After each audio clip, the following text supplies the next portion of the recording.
Hey everybody, welcome back to the Wolf Pit with another episode of What Are We Eating? Growing up in eastern North Carolina, there was one rule when you slaughtered and butchered a hog. You use everything, from the rooter to the tooter. The only thing you didn't use was the oink and the squeal.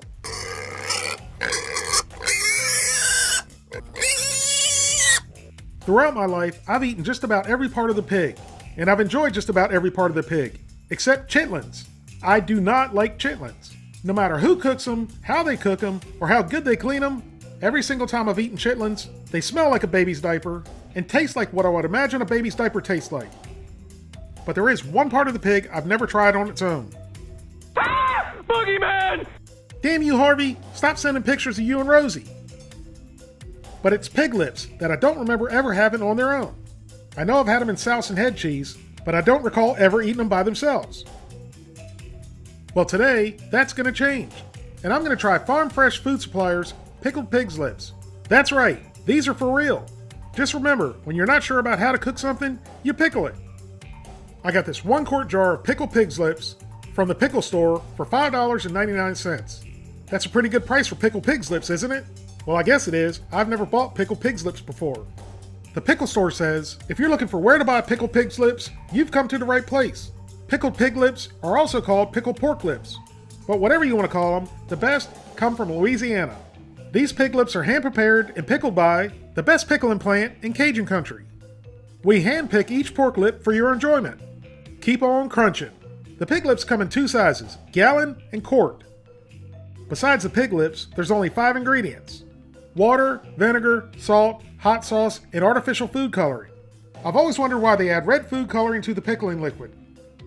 Does anybody know? If you do, let me know in the comments. A serving size is 1 pickled pork lip, and the servings vary by container.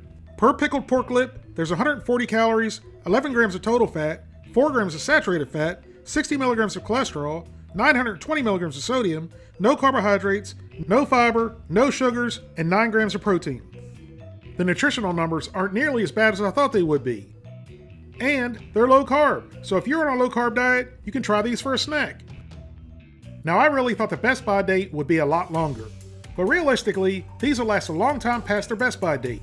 As a matter of fact, you can buy expired jars from the pickle store. As long as the jar is unopened, these will basically last forever. So let's open up the jar, see how they look, smell, and taste. As soon as I open the lid, that vinegary aroma punches you right in the nose, and immediately turns my mouth into a salivating flood zone. And I'm not kidding, that smell really makes my mouth water. If you've ever had pickled pig's feet, pickled eggs, pickled sausages, pickled ham hocks, etc., you too are familiar with that tantalizing vinegary aroma. Visually, if you've never had pickled meats, this isn't a very pleasant sight. So let's get a fork in here and pull out a pickled pork lip. And right off the bat, they're much bigger than I thought they would be, and they're also much more tender than I thought they would be. As you can see, it's falling apart when I stick the fork through it. So I dug down a little bit further until I found a nice meaty part that was firm enough to pull the lip out. And when I pulled it out, it looked nothing like what I expected. To me, it looks like a fake nose, with the hair and all. And this looks to me that you not only get the lips, but you also get the chin with the leftover hair as an extra bonus. And even though I'm doing this for you, the people, so you don't have to, the hair really doesn't bother me one bit. I've eaten plenty of pig's feet with more hair on them than this. So now the moment I was waiting for, the taste test. So I cut off a little piece, and as you can see, it's really tender. And this looked like just a piece of skin and fat, but when it comes to pork, that's not a bad thing in my opinion. So I popped it into my pie hole, and I thought my mouth was drooling before, but the vinegar set off a tidal wave in my mouth. Flavor-wise, it tastes just like pickled pig's feet. And the same thing with texture. The fat is succulent and melts in your mouth. The skin is firm, but it's not tough. It's got a nice little chew to it. So I cut the lip and chin right down the middle, and it's still really tender, but it's a little bit firmer because we're getting into a little bit of meat. So I picked up a half and gave it a bite. And just by looking at it before biting into it, it looks fatty, gristly, and with a little bit of meat. But once I took a bite off of it, I was in heaven. You get the pickled pork meat mixed with fat and gristle, which really gives you a beautiful variety of different textures and flavors. I continued to take little bites of this piece, and each bite got better. On the other half, I couldn't eat it fast enough. I simply cut it in half and shoved them into my gullet as fast as I could. Now I just ate my first pickled pork lip at room temperature, which is how you're going to find pickled foods in country stores, gas stations, and bars down south. They'll be sitting on the counter in an old dirty glass jar with some sort of pickled meat or eggs, soaking in a cloudy, questionable liquid. And of course, you can't forget about the pair of tongs sitting next to the jar that have probably never been cleaned, that many people before you have used to pick out their pickled treat. But I've eaten stuff like that all my life, and I've never gotten sick, and as far as I know, I haven't died. Vinegar will kill just about anything. Now if you're one of those people that worry about foods like this sitting out at room temperature, and you want to be all safe, highfalutin and sophisticated, and keep them in the refrigerator, let's try them like that too. Now as you can see, once it's refrigerated, all of that fatty gelatinous goodness firms up, and it literally turns it into pickled meat jello, which to me is absolutely delicious.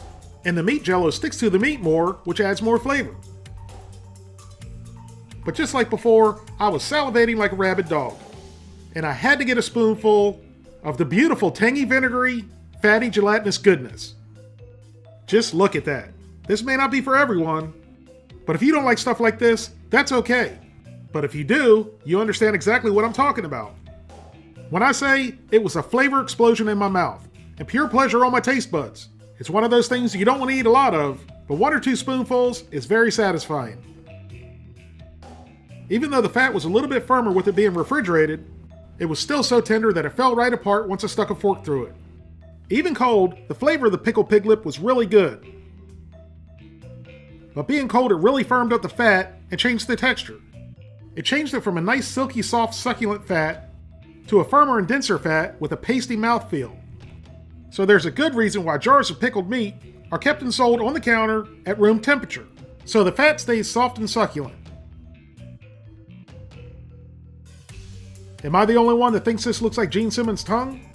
I really enjoyed the flavor of both the refrigerated and the room temperature pickled pork lips, but I much preferred the texture of the room temperature pickled pork lips. If you like any kind of pickled pork, I would definitely recommend trying these. They're not nearly as weird as they sound, and they're delicious. And if you've never tried any pickled pork, I would suggest you at least try it once. If you like this pickle meat video, stay tuned. I have more coming up. Thank you all very much for watching. Please don't forget to like this video and subscribe, and I'll see you soon.